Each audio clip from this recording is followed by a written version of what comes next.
ఆగ్రహంతో ఊగిపోయిన అల్లరి మూక ఓ హిందూ దేవాలయాన్ని ధ్వంసం చేసి నిప్పు పెట్టింది. పాకిస్తాన్లోని ఖైబర్ పఖ్తూన్ఖ్వా రాష్ట్రానికి చెందిన కరక్ జిల్లా టెర్రీ గ్రామంలో ఈ ఘటన జరిగింది.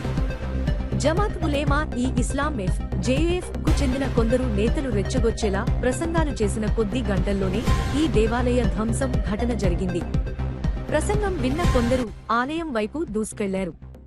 ఆ తర్వాత ఆగ్రహంతో కూల్చేసి నిప్పు పెట్టారని సమాచారం.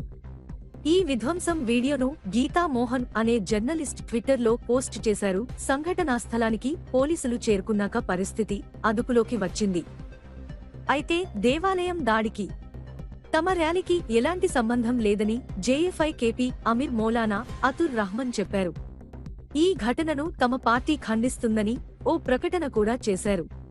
పాతబడిన దేవాలయాన్ని విస్తరిస్తున్న క్రమంలో కొందరు ఆందోళన వ్యక్తం చేశారని, మొత్తంగా దేవాలయాన్నే కూల్చివేశారని వాదనలు వినిపిస్తున్నాయి. Human rights for Pakistan federal parliamentary secretary Lal Chand Mahli ఈ ఘటనను తీవ్రంగా ఖండించారు. సంఘ విద్రోహ శక్తులు దేవాలయంపై దాడి చేశాయని ఆగ్రహం వ్యక్తం చేశారు. ఈ ఘటనపై ఎఫ్ఐఆర్ నమోదు చేయాలని జిల్లా అధికారులకు సూచించినట్టు తెలిపారు. దోషులపై లీగల్ యాక్షన్ తీసుకుని వెంటనే శిక్షించాలని డిమాండ్ చేశారు.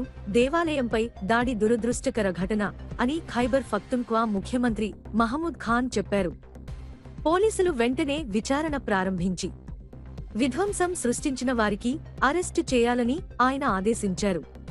ప్రార్థనాలయాలను పరిరక్షించేందుకు తమ ప్రభుత్వం అన్ని చర్యలు తీసుకుంటుందని స్పష్టం చేశారు.